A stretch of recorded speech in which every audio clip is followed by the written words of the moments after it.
Hello, Rainer. I think I know what's going on now. So, in the concept of, I'm going to just do a quick animation, is like, move it over here, press play, start auto recording, so I get a whole bunch of keyframes, there we go, we're good.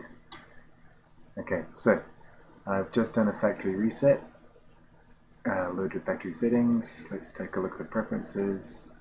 First we're going to go into input. The drag threshold is at 5 pixels and the tweak threshold is at 10. Obviously that's going to cause some issues. So let's switch over to left click animation and now I understand what is going on. So click and drag, move it, click and drag, move the timeline. Notice that there's two types of clicks and drags. I'm selecting and if I move a little bit or a lot, look, it's changing the timeline. It's not predictable, even though I am being very exact on the keyframes.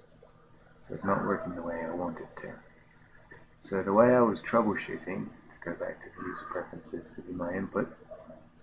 My drag threshold is the higher one, say just to exaggerate, and this is the lower one. So my tweak is now the lowest and my drag is the highest, and it's quite high, so it's going to be difficult to activate.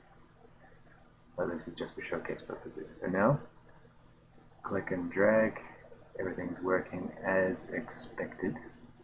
Click and drag on a keyframe and it moves it.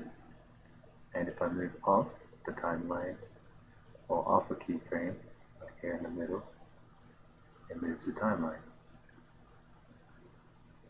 As expected. Off the keyframe, deselect, moves the timeline. On the keyframe, moves the keyframe. As predicted and as expected, that's what I've been working with, and that's why I'm wondering why you are so erratic.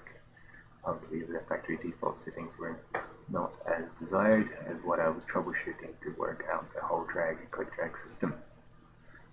So here's the only inconsistency which I explained earlier, is that if I have something selected and I'm not dragging on a track, then I can move it without moving the timeline. If I deselect, I have right click as deselect, and then drag at the bottom, then it moves the timeline. If I have something selected, it moves that at the bottom. This is the normal left click workflow, and just right click to deselect. So this is like the old blended Bforartists system, but now you have the added system of being able to move the timeline and click and drag at the same time. So how does this the drag threshold affect things? Well, I have the click dragging moving for the translation. Notice that there's a bit of a jitter when I move the mouse and move something when I hit the key. That's the only downside of using click drag elsewhere in the interface. We can always mitigate this a little bit by going down to 15 pixels. I found this to be comfortable. It was a lot more responsive. And it still works down here. Click drag, move the keyframes, and then click and timeline. All in one click. So that's the issue.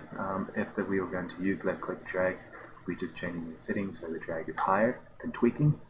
Tweaking is more instantaneous. And that's it.